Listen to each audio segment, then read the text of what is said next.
Swayam Prabha. Digital India. Educated India.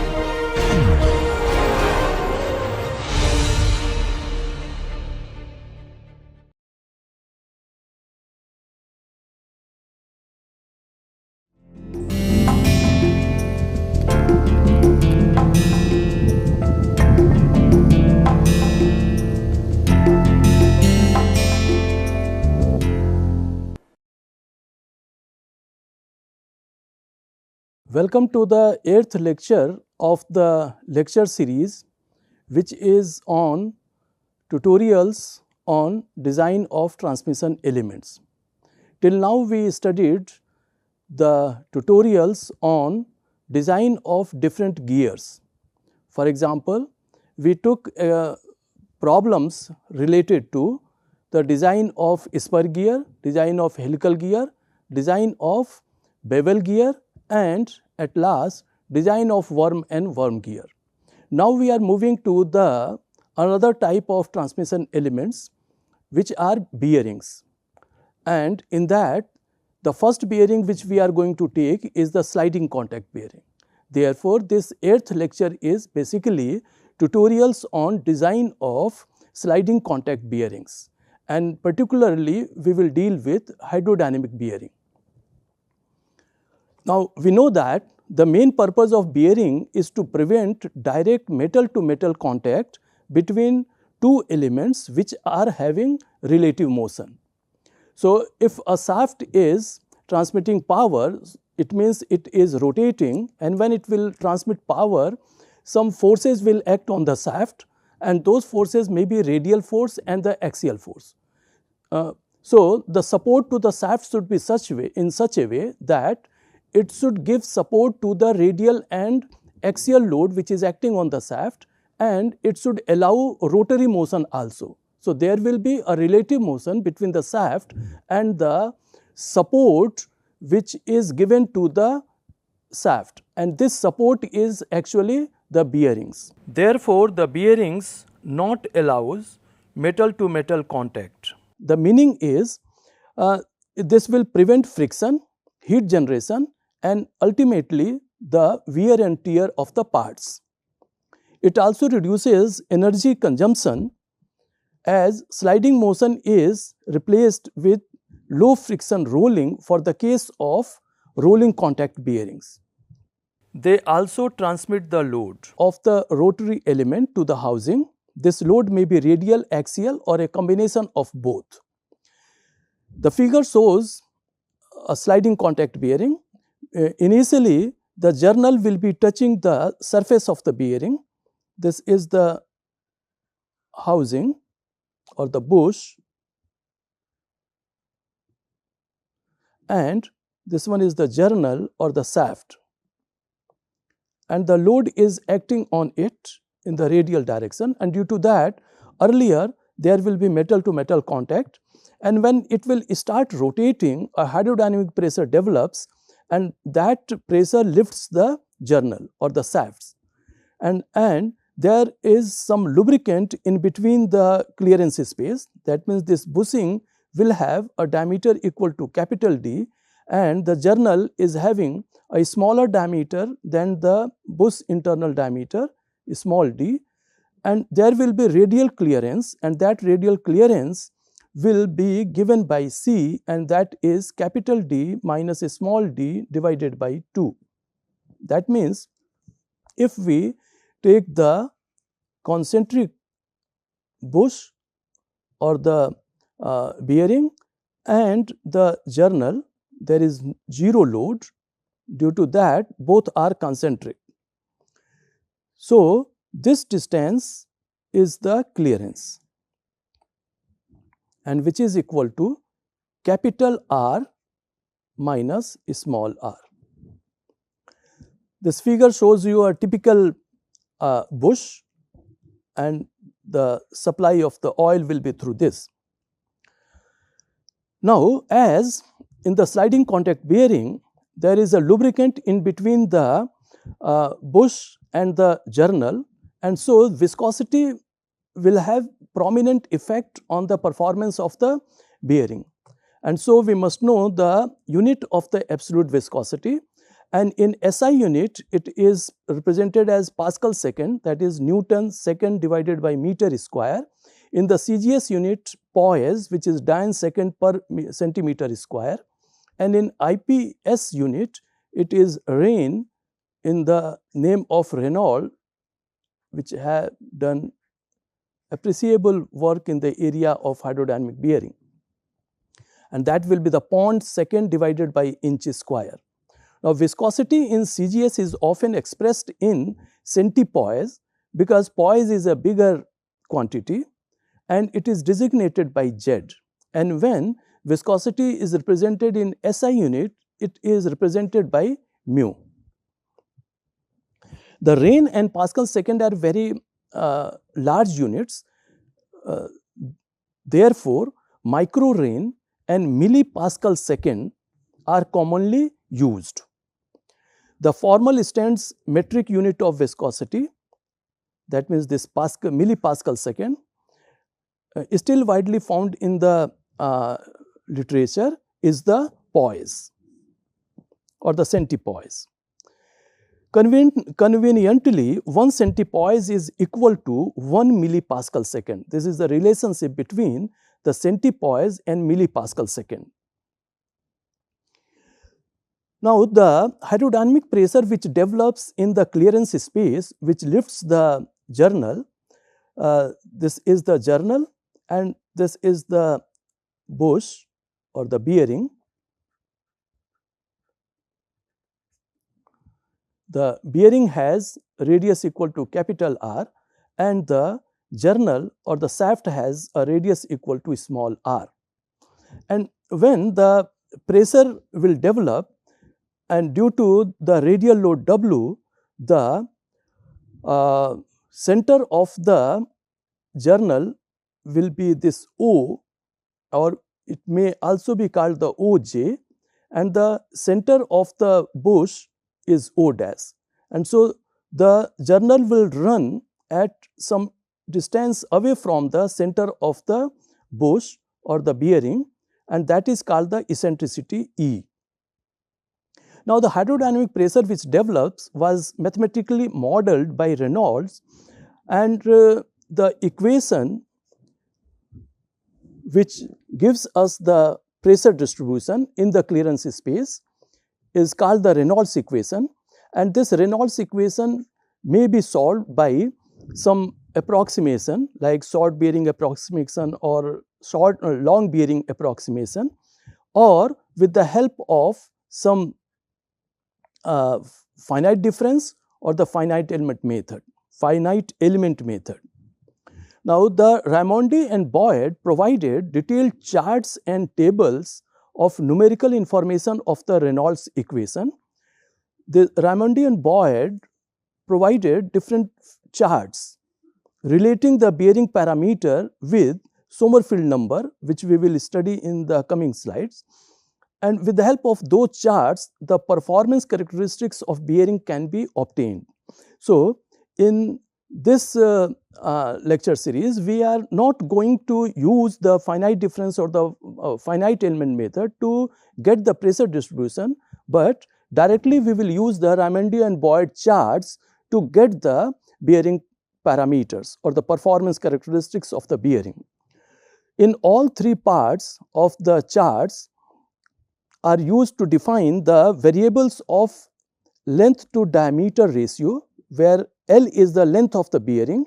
That means, if this is the shaft and this one is the bearing, then the length of the bearing is L and the diameter of the shaft is D. So, L by D ratio is a very important characteristic, and those charts are given for L by D ratio is equal to 1 by 4, 1 is to 2 or 1, and beta angles of 60 to 360 degree. Beta is the angle of the bearing. Now, if beta will be 360 degree, it means the bearing is enclosing throughout the angular distance of the shaft. So, bearing will be completely enclosing it like this. Now, if beta is less than 360 degree, it means it is a partial bearing. Important dimensionless parameters. Some important dimensionless parameters used in lubrication are R divided by C, radial clearance ratio. R is the radius of the journal, and in this figure the journal is shown as this one. This is journal shown here, and the center of rotation of the journal is OJ, and its radius is R. The center of rotation of the bearing, this dashed line is the bearing, and not center of rotation, it is fixed, its center is OB, and the radius of the bearing is capital R. So, the radial clearance will be C will be capital R minus small r, and the radial clearance ratio is R divided by this C. Then bearing number mu n divided by P, where mu is the viscosity of the lubricant which is in the clearance space, n is the RPS of the journal, and P is the unit bearing load which is given by the load which is acting on the journal. On the journal a load will act, and that load is suppose W, the radial load WR. So, this WR divided by the projected area of the journal on the bearing. So, if the length of the bearing is L, then that projected area, let this is the shaft and this is the bearing. So, along the axial direction the length of the bearing is L. So, L multiplied by the diameter of the journal 2 multiplied by R will be the projected area which is bearing the radial load. So, L multiplied by D, this is the unit bearing load which is written here, and the Sommerfeld number or bearing characteristic number is R divided by C. R is the radius of the journal, C is the radial clearance square, then coefficient of friction and the RPS divided by unit bearing load.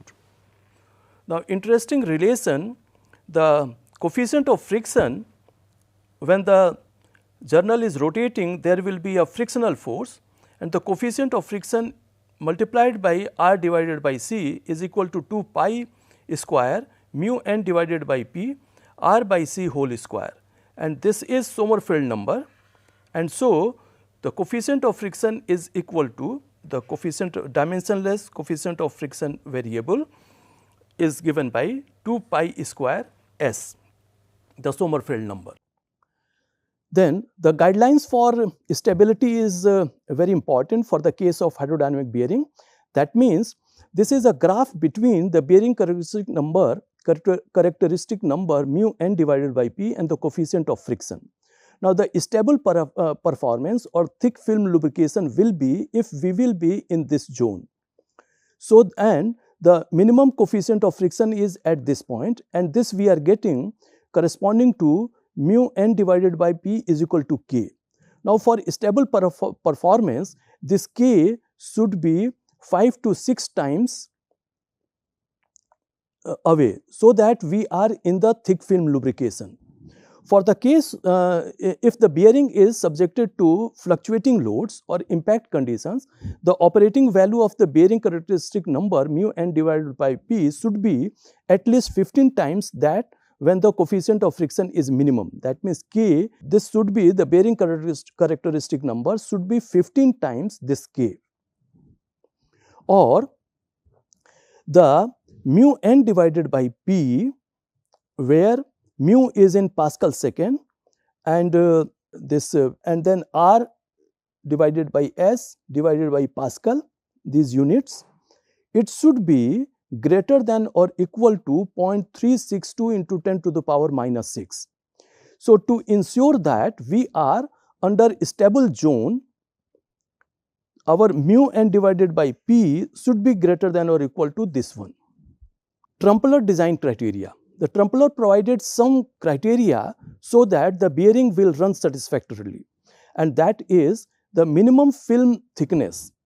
So, H0 should be, as per trumpeller, greater than or equal to 0.005 plus 0.00004 times journal diameter, and the maximum temperature should be less than 120 degrees centigrade, so that the lubricant should not lose its lubricating property, and the maximum starting load to limit wear, because initially we have seen that the journal will be touching the bearing surface, and when you will start running the journal, it will touch the surface. So, there will be more wear. So, this condition must be satisfied, that the load under steadying condition divided by L multiplied by diameter of the journal should be less than or equal to 2.0 megapascal, and the factor of safety should be greater than or equal to 2. So, with this we are taking the design consideration. What should be the design consideration? There are some group of things which are under the control of designer. That means the viscosity of the oil.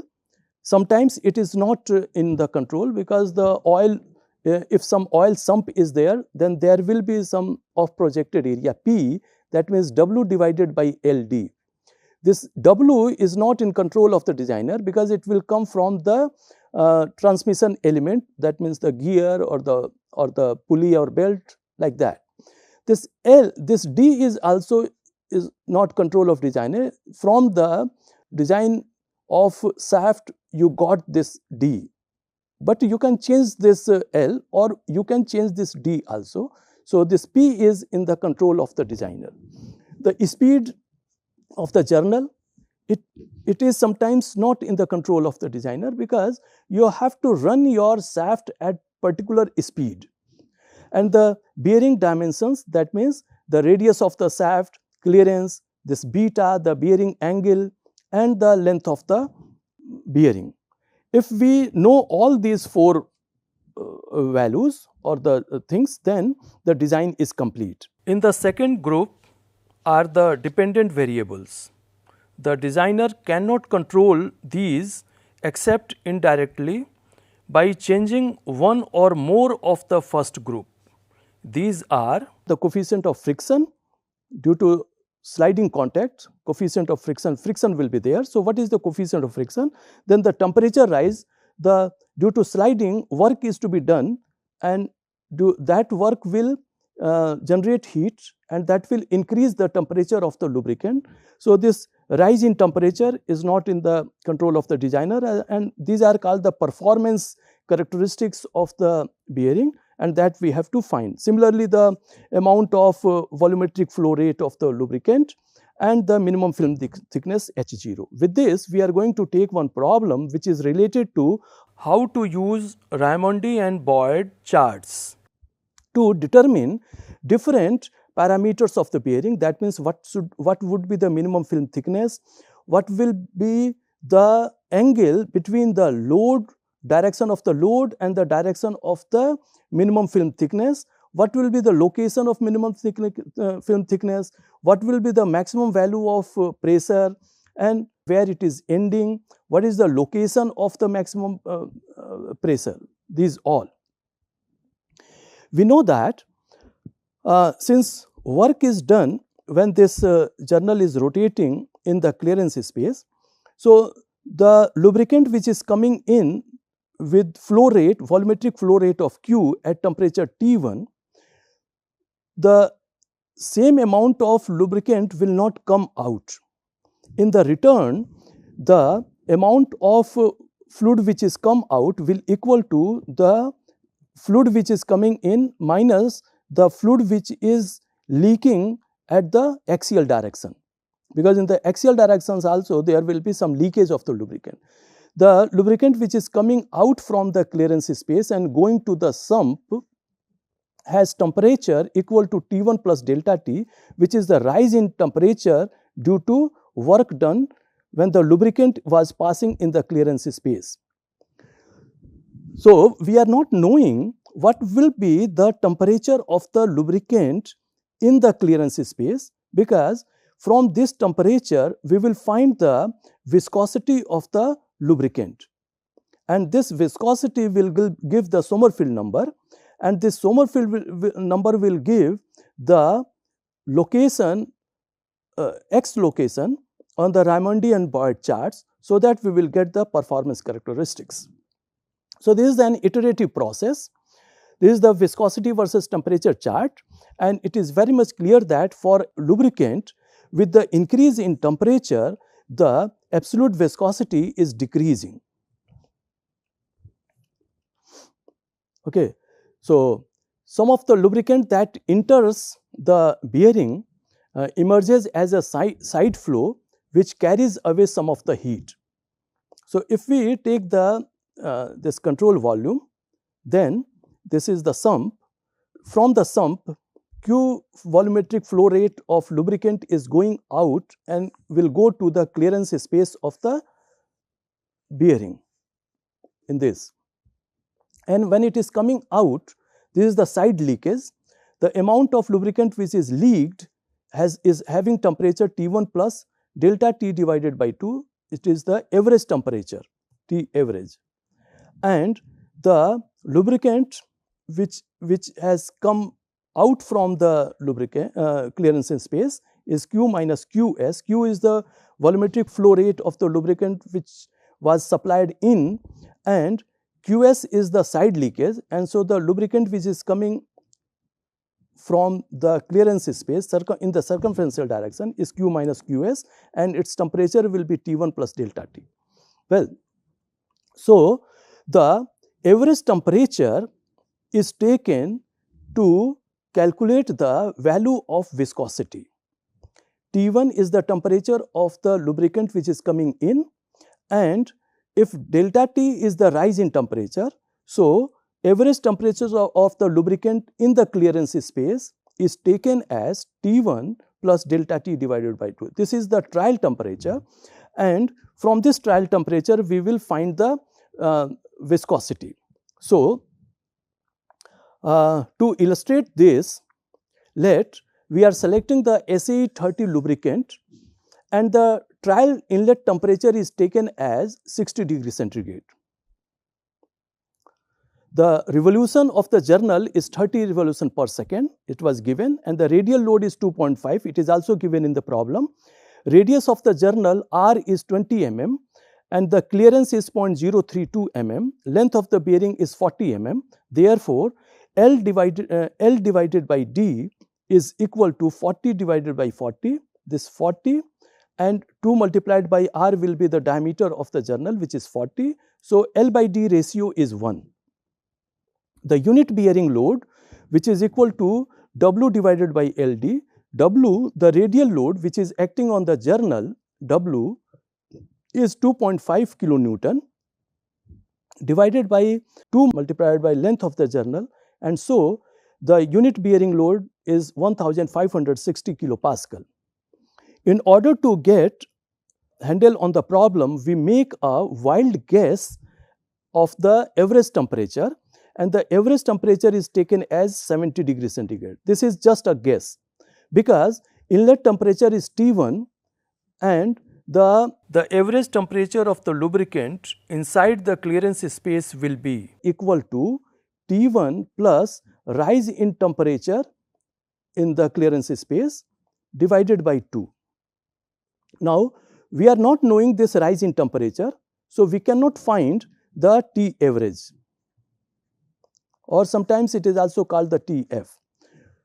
We are taking a wild guess and selecting that and saying that the average temperature is equal to 70 degree.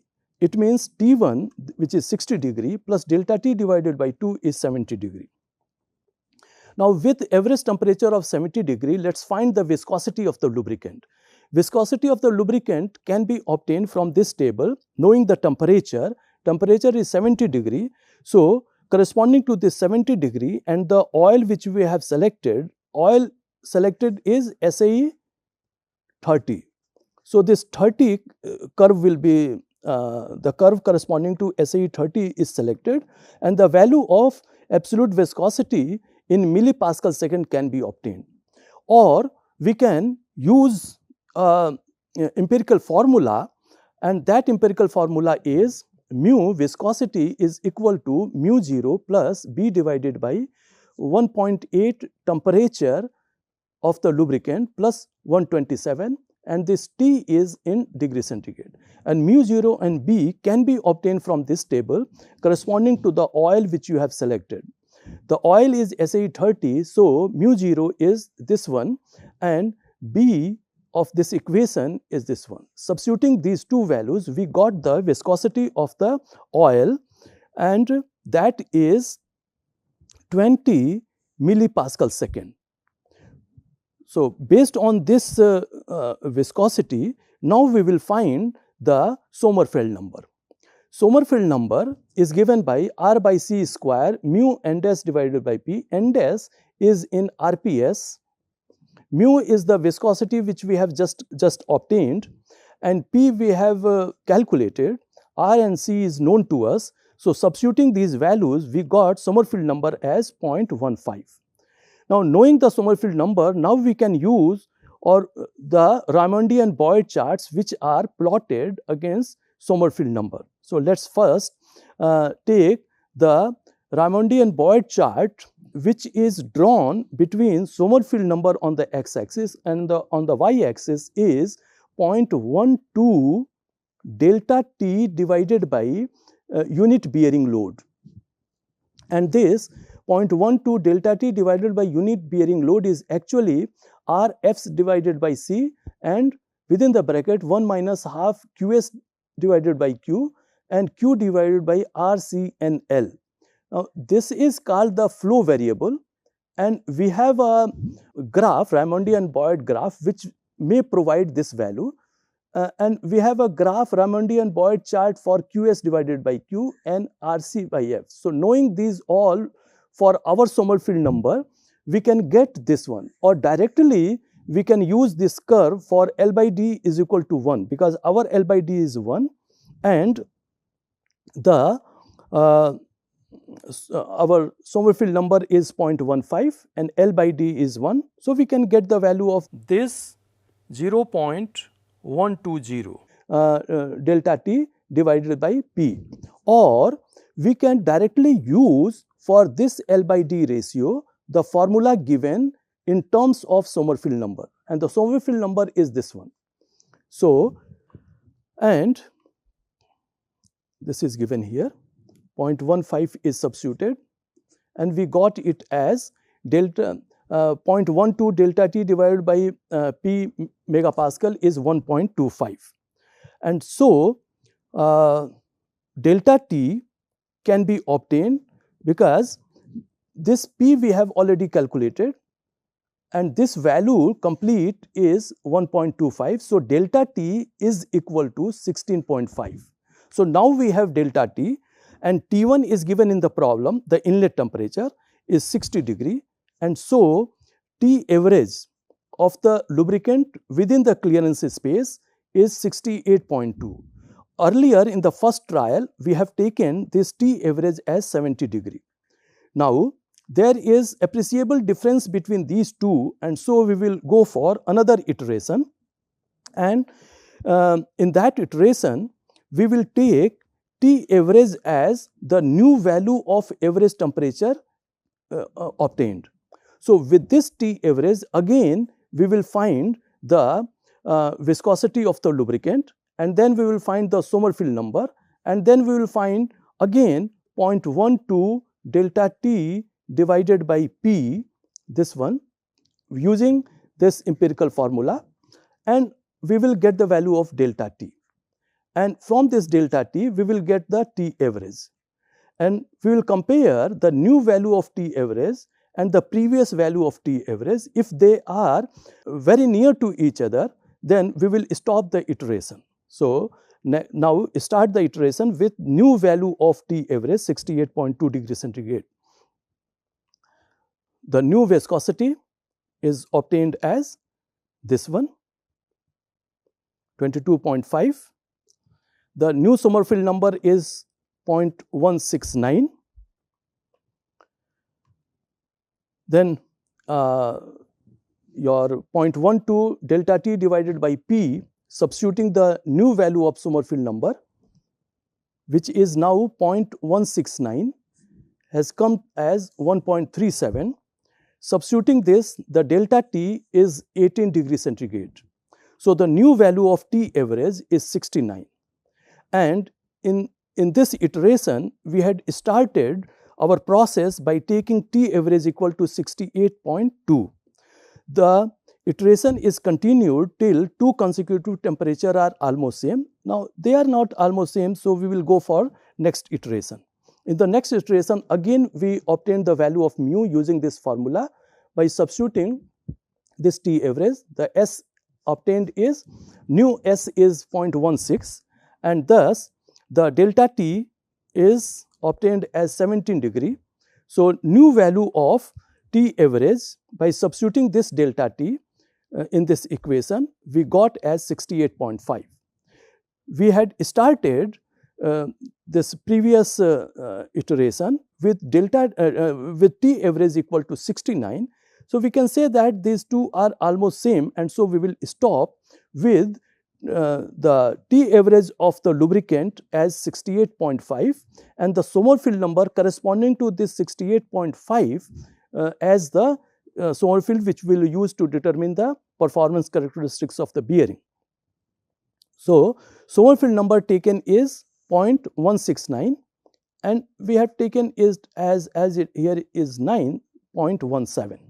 Sommerfeld equal to 0.17 and L by D is equal to 1, we will start our process. So the Sommerfeld number is this one. The viscosity of the lubricant is 18 millipascal second corresponding to this Sommerfeld number, and the temperature equal to T average, this one. Corresponding to this T average, we have this viscosity.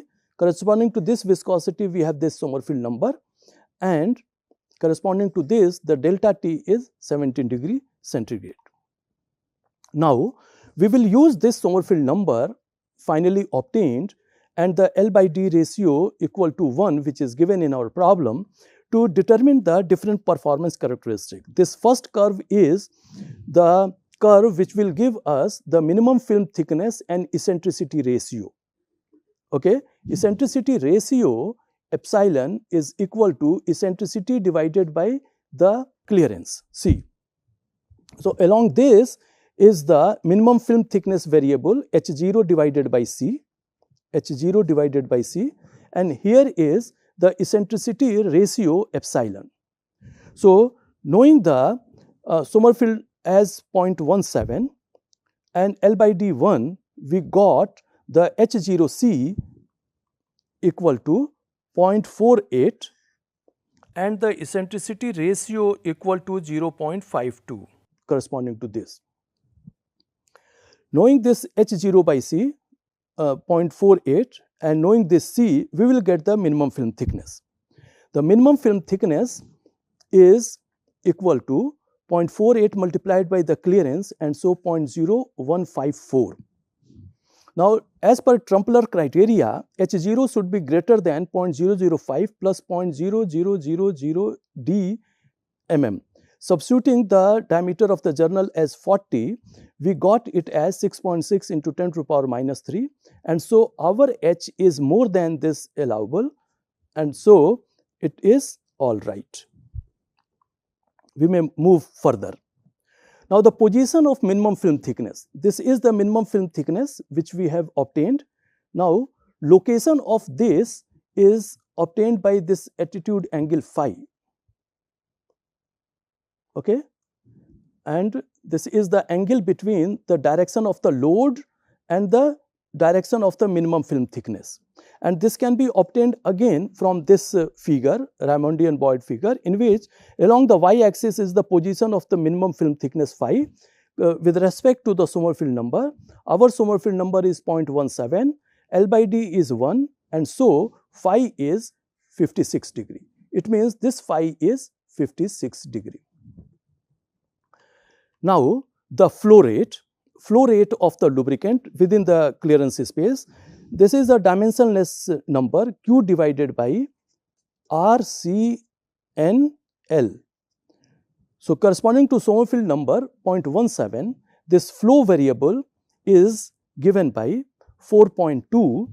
Now, this Q divided by RCNL is 4.2. So, we can find the flow rate knowing the radius of the journal clearance, the RPS of the journal and the length of the bearing, and that is obtained as 3225.56 mm cube per second. Now, the next is the ratio of side flow to the total flow. We have seen that if this is a shaft and this is the bearing, then through the side some lubricant will leak out. The leaked out lubricant is represented by Q and the total volumetric flow rate is Q. Now, this curve is a curve between Sommerfeld number and the flow ratio Qs divided by Q, side leakage divided by total flow of the lubricant, the volumetric flow. Corresponding to our Sommerfeld number 0.17 and L by D is equal to 1, it is equal to 0.62 and Q we have already calculated. So, multiplying this 0.62 by the volumetric flow rate, total volumetric flow rate, we got the side leakage which is 1999.8 mm cube per second. Now, the maximum film pressure, what is the maximum film pressure? It can be obtained from this curve corresponding to our Sommerfeld number, the and L by D ratio is equal to 1. We got it as P divided by P maximum is 0.425. This P is the unit bearing load. We have already obtained this unit bearing load and thus we can find the P maximum. P maximum is 3670.6 kilopascal. Then the terminating position of the film. We have seen that this is the case and the film pressure is something like this. So, these are the locations where the positive film terminates. So, location of the positive film can be obtained. Terminating position of the film theta p 0 corresponding to our Sommerfeld number and L by D ratio 1, we got it as 82 degree. And here we have position of the maximum film pressure theta p maximum. So, this is the location of the p maximum. So, this angle is obtained and that angle is 18 degree. So, this angle is 18 degree and the terminating location is 82 degree. Now, this figure shows us the Raimondi and Boyd chart for coefficient of friction variable R divided by C F. R divided by C F. This R divided by C F is called the coefficient of friction variable. R is the radius of the journal, C is the radial clearance and F is the friction. So, this is called the coefficient of friction variable. So, along the y axis is this term and along the x axis is the Sommerfeld number. Now, as per in our problem, the Sommerfeld number is 0.17 and L by D ratio of the bearing is 1. So, different curves are given for different L by D ratios. This is for L by D infinity, this is for L by D 1, this is L by D half, this is L by D 1.4. Our L by D ratio is 1 and so we will take this curve and Sommerfeld number is 0.17. So, 0.17 will be somewhere here. So, let us see, this is corresponding to 0.17 Sommerfeld number and coefficient of friction variable comes as 4. So, R divided by C F is 4, therefore, the coefficient of friction is F is equal to 4 multiplied by C divided by R. Substituting the values of C and R, we get coefficient of friction as 6.4 into 10 to the power minus 3. Now, the frictional torque is obtained as coefficient of friction and the radial load which is acting on the journal multiplied by the radius of the journal. Substituting the values, we got the frictional torque as 0.28 Newton meter. Now, the power which will be lost due to sliding friction in the bearing is your journal and the lubricant is there, and so due to sliding velocity some power will be lost, and that is given by 2 pi n dash t. N dash is the RPS of the journal and T is the frictional torque which we have just obtained. Substituting the values, we get it as 52.8 watt. So, from this problem we obtained the minimum film thickness as 0.01454, eccentricity as 0.0166 mm, attitude angle as 56 angle, total volumetric flow rate as 3225.56 mm cube second, side leakage this one, and the maximum pressure this one. So, you may see this is the location of the P maximum, and corresponding to the direction of the load, the angle is this theta P maximum, and this we obtained as in the previous slide we have 82 degree and theta P maximum was 18. So, this was 18 degree and location of termination of the pressure, this theta P0 was 82 degree, and the value of P maximum is 3670.6 kilopascal. H0, this one is this. Now, let us take the problem number 2. Consider a pillow block bearing encountered the first constraint of the trumpeter at the load of W is equal to 2.9 kilonewton and from inspection of the table. The SAE 20 oil is used. Taking trumpeter's film thickness constraint as tight, find the load at which it occurs. Tight means whatever value of H0 given by minimum value of H0 given by trumpeter should be in this problem.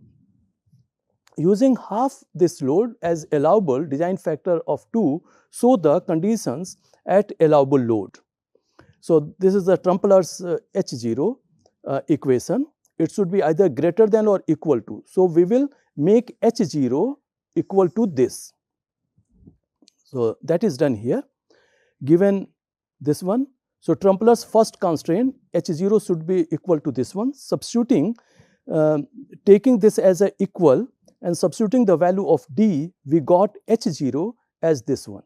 So, from this what we will do is we will use the Raymondian Boyd chart given by H0 by C and the Sommerfeld number. Now, this H0 by C is known to us and L by D is also known to us, and so from this we will find the Sommerfeld number directly. So, let us do that. Now, H0 by C is 0.28 because C is given in our problem, and so it is this one. Now, the Sommerfeld number corresponding to H0 by C is equal to 0.28 and L by D is equal to 1 can be obtained from this H0 by C versus Sommerfeld number chart corresponding to L by D is equal to 1. So, that is equal to corresponding, this is H0 by C is equal to 0.28, and for L by D somewhere here L by D is equal to 1, we got Sommerfeld number this one, and this Sommerfeld number is 0.074. 0.074. So we will do all our calculation based on this Sommerfeld number. So Sommerfeld number based on this and L by D1, the coefficient of friction variable, that means RC by F is obtained corresponding to this Sommerfeld number, and L by D is equal to 1. It came as 2.2. So RC multiplied by F is 2.2, and corresponding to this Sommerfeld number and L by D1, we got the temperature rise dimensionless variable, that is 0.12 delta T divided by P as 0.8. Then alternatively, we can use the empirical formula for 0.12 Tf divided by unit bearing load, substituting the value of Sommerfeld number obtained, and that came as 0.794. The rate of heat generation, that means in the hydrodynamic bearing,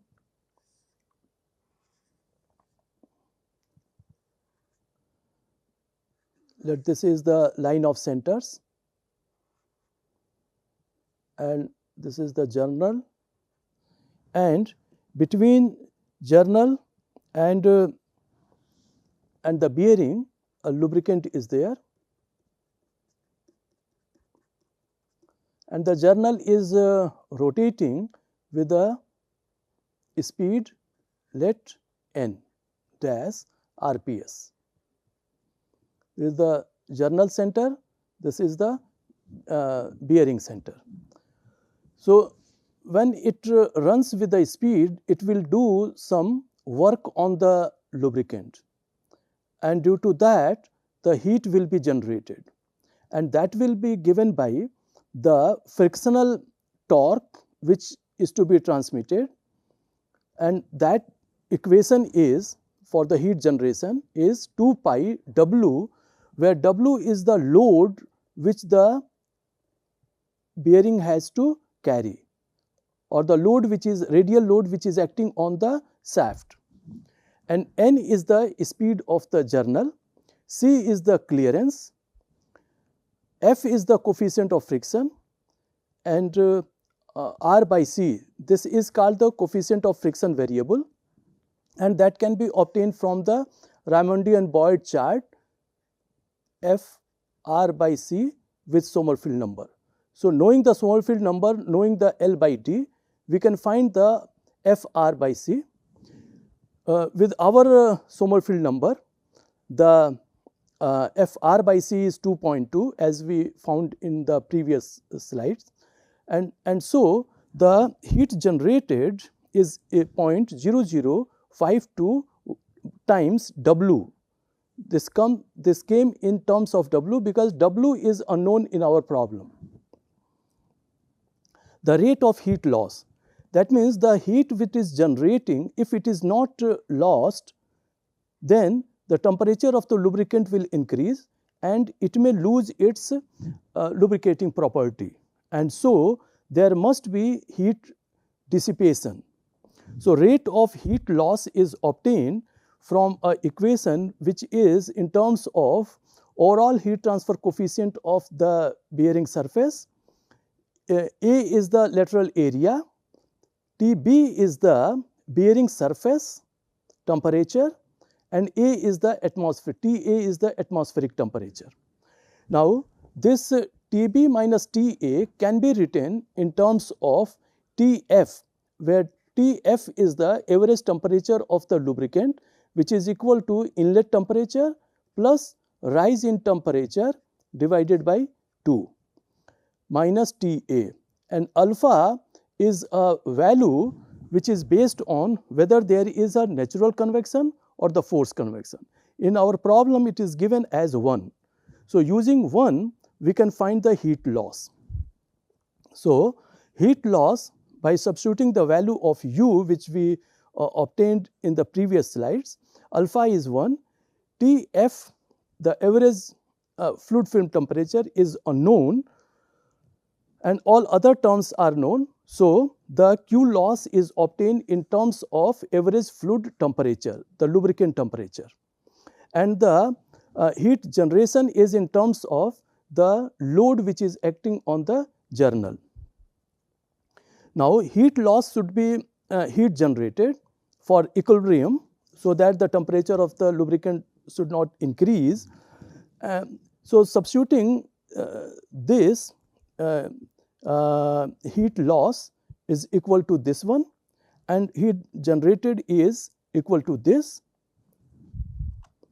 So, from which we got the average fluid temperature in terms of the load which is acting on the journal. So, Tf is equal to 0.0253 W load plus 21 degree centigrade, and it is question number 1A. Now, we have obtained the temperature variable 0.12 delta T divided by unit bearing load as 0.794. Now, if P is substituted in terms of the load which is acting on the journal divided by length of the bearing and diameter of the shaft, W divided by LD is the P, then we will get delta T, this delta T in terms of W, the load on the journal. Introducing W into the Sommerfeld number and solving for W, that means Sommerfeld number is mu n divided by P. In place of P, we are writing W divided by LD. Then we can get again W in terms of the viscosity of the lubricant by substituting all the known terms.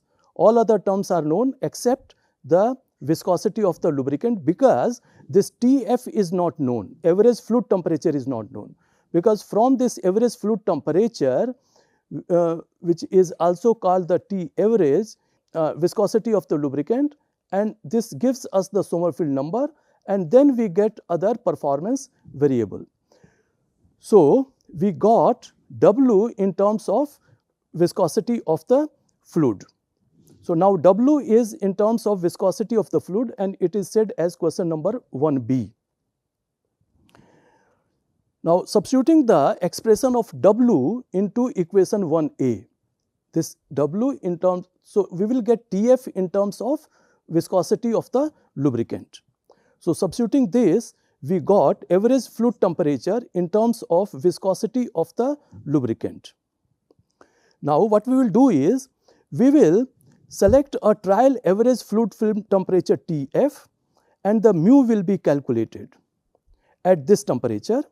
This mu is substituted in this equation, and the new value of Tf will be obtained, and this procedure will be continued till the two consecutive values of Tf will be same. So, this is done in this table. The Tf is given by this formula 1A, and W is 1B, and Tf is obtained in terms of mu in equation 1C, and the mu can be obtained from the known temperature. So, if we have selected a trial temperature Tf, then this Tf may be substituted in this equation 2, and we will get the value of mu, and this mu will be substituted here to again get a new value of Tf. Let us see in this table. The trial average fluid film temperature Tf is taken, and mu is calculated at this temperature. This mu is substituted in equation 1C in the equation of Tf, and the new value of Tf is obtained. This process is repeated till two consecutive values of Tf becomes almost same. So, curve fits for viscosity versus temperature is this one, it is called the equation 2.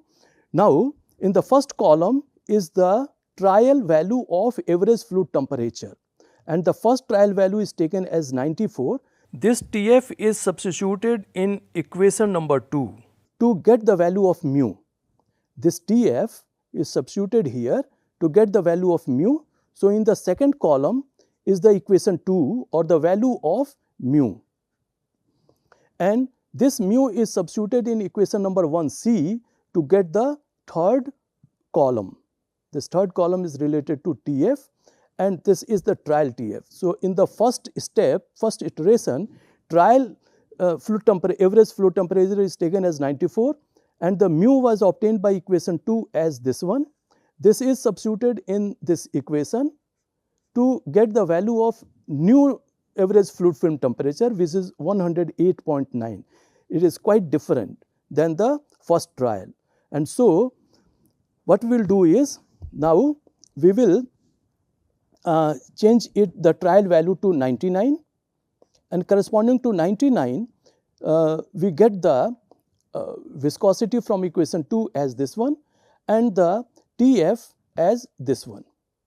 Again, the values are not quite same. So, we substituted it as, but one thing which we are getting is, when 94 trial temperature was there, then the TF was 108.9. But when we are substituting it 99, then we are getting a reduced value of TF. It means if TF is in between this 94 and 99, then we may get a value which will be near to that. So, we have selected 98.25 and we got it as 99.25. Again, bigger than this one. And so, the next value we have taken as 98.75, and this 98.75 provided the value of TF from equation 1c as equal to 98.98, and which are quite closer to each other. And so, we took the average fluid film temperature as 98.75 degrees centigrade and the corresponding value of viscosity of the lubricant as 6.09 into 10 to the power minus 3 millipascal second. So, substituting this mu, we will get the value of W from the equation 1b. So, W was in terms of mu, substituting this mu, we got W as this one. It means when the first constraint of the trompeller, which provides the value of H0 is equal to tight, tight means it will be equal to the value of H0 given by the trompeller's first constraint. If that condition is there, then the load which will be acting on the journal will equal to 3082 Newton. Now, the condition existing at that location is, at that time is, the load which is acting on the shaft is 3082 Newton and the temperature, average temperature of the fluid is 98.75 degrees centigrade, and delta T equation is in terms of W, and by substituting the value of W we got the rise in temperature which is 8.17, and so the inlet temperature can be obtained. Inlet temperature is the average fluid film temperature minus delta T divided by 2, and so it is 94.67 degrees centigrade is the temperature of the lubricant which is entering inside the clearance space of the hydrodynamic bearing, and the T maximum will be the inlet temperature plus rise in temperature, and so it is 102.83 degrees centigrade, and the bearing surface temperature TB. From this relationship, where in this T infinity we may write TA, the atmospheric temperature, which is given as 21, TF obtained is this 98.75 and alpha is 1, and so the bearing surface temperature is 59.9 degrees centigrade. Now, we know that H0 for this case is 0.007 as per the constraint of the trompeller, and it is tight, and so the P static is equal to the W load divided by LD, and that is equal to 0.616 megapascal. Now, B part of this question says that when the load is half of the load when the trompeller's criteria was tight, then what will be the values or the parameters of the bearing? And so, now the load will equal to 3082, which we determined in the first step, this one, divided by 2, that is 1541 Newton. That means now on the journal, load acting is 1541 Newton. Then the new bearing load is the unit bearing load is this 1541 divided by LD, and that is 0.616. Then the Sommerfeld number in terms of is obtained in terms of mu by substituting all the terms. This P is substituted here, mu n divided by P. So, mu n divided by P. This P is substituted, new value of P with the new W. So, Sommerfeld number is 24.35 mu, and the rate of heat generation, again because the P is changed, and so this equation will change, and now it is 3.63 FRC and W. Now, this FRC cannot be obtained because Sommerfeld number is unknown, it is in terms of mu. So, the rate of heat loss is again obtained, and it is in terms of average film temperature, and the delta T is obtained. This is 6.36 degrees centigrade. Now, forming a table to equate again the rate of heat generation and rate of heat loss when now load is half of the load which was obtained in the first case. So, here by applying the same procedure, that means a trial value of TF was obtained. This TF, from this TF we get the value of mu dash from this equation by substituting this TF, and then by substituting mu in the equation of S, we got the value of Sommerfeld number. Knowing the Sommerfeld number, knowing the L by D, in our case L by D is 1, we will get the coefficient of friction variable from the Raimondi-Boyd chart, where Sommerfeld number is plotted between FR by C. And so, Sommerfeld, this FRC is obtained. Knowing FR by C, we will get the heat generation from this equation and the heat loss from this equation. And we will iterate it till the two values, heat generation and heat loss, will be almost same. Okay.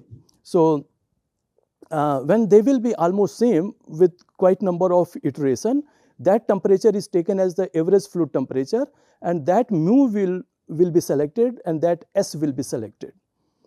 So, that procedure is done here. The TF is the value of average fluid film when the two values of heat generation and heat loss are same, is 94 degrees centigrade, and then that is used to get the other parameters, that the inlet temperature, the maximum temperature, and the bearing surface temperature. And this H0 by C is 0.48 corresponding to that Sommerfeld number, and so the H0 is obtained as this one. The P static is this 0.616 megapascal with the new value of load, and the T maximum is this one. Factor of safety is this one. The maximum load which we can apply as per Trumpler's criteria is 3082, and the load which is acting is 1541, and so the factor of safety is 2. And as compared with the previous one, when the H0 was 0.07, now the H0 is more, and so thick lubrication is there. The T maximum previously was 111 degrees centigrade, now it is 100 degrees centigrade. So, with the decrease in load, the maximum temperature of the lubricant is decreasing, and the static load bearing capacity is 1.23 megapascal for load equal to 3082 Newton. With this, we completed the tutorial on the design of sliding contact bearing. In this tutorial, we took two problems. In the first problem, we just find the way the Raimondi and Boyd charts are used, because we know that all Raimondi and Boyd charts are in terms of Sommerfeld number, and the Sommerfeld number depends on the viscosity of the lubricant, and the viscosity of the lubricant depends on the temperature of the lubricant. Now, if only inlet temperature of the lubricant is known, and how to get the temperature of the lubricant to determine the viscosity, that we do by taking the average temperature, and that average temperature is T1 the inlet temperature plus delta T divided by 2. Now, this average temperature is taken as a first trial value, a guess value is taken, and we iterate it till two average temperatures are quite same. Corresponding to that, Sommerfeld number is used to determine different performance characteristics of the bearing. That means H0 by C, then R flow variable, the viscosity and the total volumetric flow rate, then the amount of side leakage and all other performance characteristics. We took another example in which the Trumpler criteria was tight, and from that we got the value of H0, and corresponding to that H0 divided by C, we directly get the value of Sommerfeld number. But in that problem, the load that bearing can bear was not given. Then by balancing the heat generation and heat loss, we get the average film temperature, and that average film temperature was used to determine the Sommerfeld number and then other performance characteristics of the bearing and the load that it can carry. Thank you.